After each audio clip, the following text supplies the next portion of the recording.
So the Gorton and Denton by-election may be the most anticipated and high-profile election of this parliament, as Andy Burnham has thrown his hat into the ring and applied to be a Labour candidate. Now, latest polling shows that Labour are in the lead with 27.8%. That's down 22%, by the way, or 23%. Reform have surged by 13%. That puts them on 27.4%. So there's a 0.4% difference between the two, which is a statistical tie. Reform and Labour are tied. And then Greens in third place, they've had an increase of 12.5%. They're on 25.6%. So this is a three-horse race between Labour, Reform and the Greens. And any of them have a good chance of winning it. Yeah, I don't think Zack Polanski should stand. Now, maybe some of you are surprised that I'm saying that, as someone who supports Zack Polanski. I'm not necessarily a Green Party supporter. I voted for them in the last election.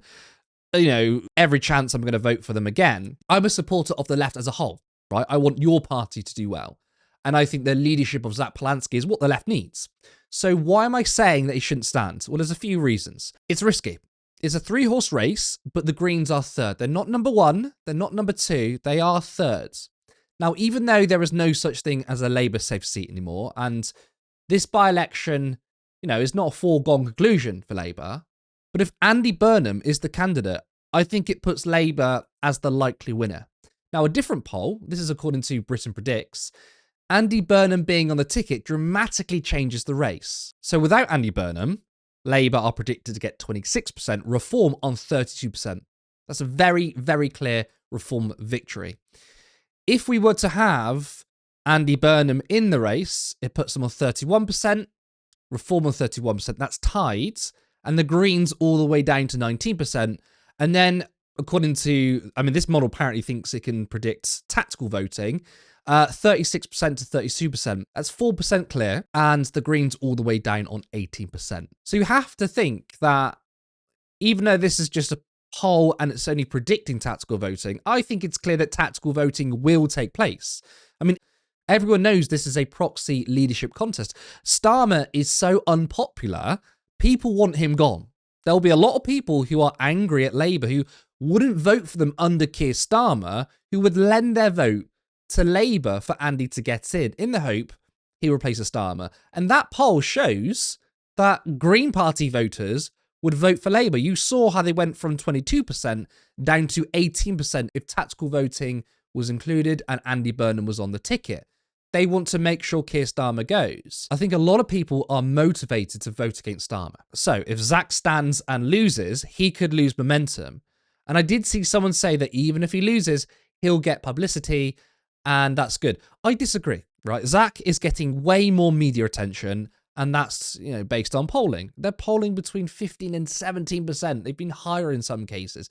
If he loses, the media will think, the Greens are not as popular as polling suggests. And I think he will be platform-less. Now, do you really think the corporate media are giving Zack attention based on his policies of wealth taxes? Of course not. It's because they have to, due to polling. If they can find any excuse that he may not be as popular as once thought, they'll drop him. He could lose momentum. The media headlines will push this narrative, and I guarantee you it will be the biggest story, because the media will say, well, Andy Burnham was expected to win, but the big story here is the Green Party coming thirds, and Zack Polanski's from Manchester. It's the first test of Zack Polanski's leadership, and he failed as the leader, failing to become an MP. That is the narrative. The Green Party support is fake. Zack is not surging. And many people, let's be honest, vote for parties with momentum. So if people buy into the idea that the Greens are a wasted vote, I don't think they'll bother.